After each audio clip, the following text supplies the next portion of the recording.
Bilasizmi, Xavining futbolga bergan eng so'nggi, eng chiroyli, eng noodatiy, eng qimmatli golli uzatmasi qanday bo'lgan? Bu uzatmaning nomi Lamine Yamal.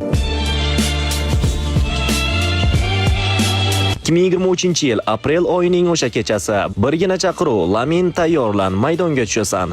Xavi bunga jur'at eta olgandi. Debyut o'yin 15 yoshli bolakay, chunki Xavi bu bolakayda o'zgacha xususiyatlar borligini bilardi. Vaqtlar o'tishi bilan biz buni chuqur angladik. Barselona tarixidagi keskin o'zgarish bu katta jamoaning go'yoki qayta tug'ilishidek edi. O'shandan keyin Yamal asosiy tarkibdan deyarli tushmadi. Barselona muxlislari uning qayta olishiga ishonishdi, hattoki uni ikkinchi Leo Messi deya ham atashdi. Xavi ketganda ham u yuqori darajasida o'ynashda davom etdi. U Yevropa chempioni bo'ldi. U Barselona bilan Ispaniyada barcha sovrinlarni yutdi. U tarixdagi eng yaxshi yarim finallarda o'ynadi. Hattoki oltin to'p kurashida ikkinchi o'ringa loyiq ko'rildi 18 yoshida. Ammo ba'zi insonlar barchasi o'sha yerda boshlanganini unutishdi. Xavi 15 yoshli bolakayni chaqirganida Lamin o'sha vaqtda maydondagi dengizga ma'yus ko'zlari bilan boqayotgan edi va oq chiziqlarni kesib o'tdi va Xavi yana bir qushni futbol olamiga uzoq vaqt parvoz etishi uchun ozod qildi. Agar siz haqiqiy Barselona muxlisi bo'lsangiz, hozirroq profilimiz opisiyaniyasida link ko'rsatilgan Barselonalik Telegram kanaliga obuna bo'lib qo'ying.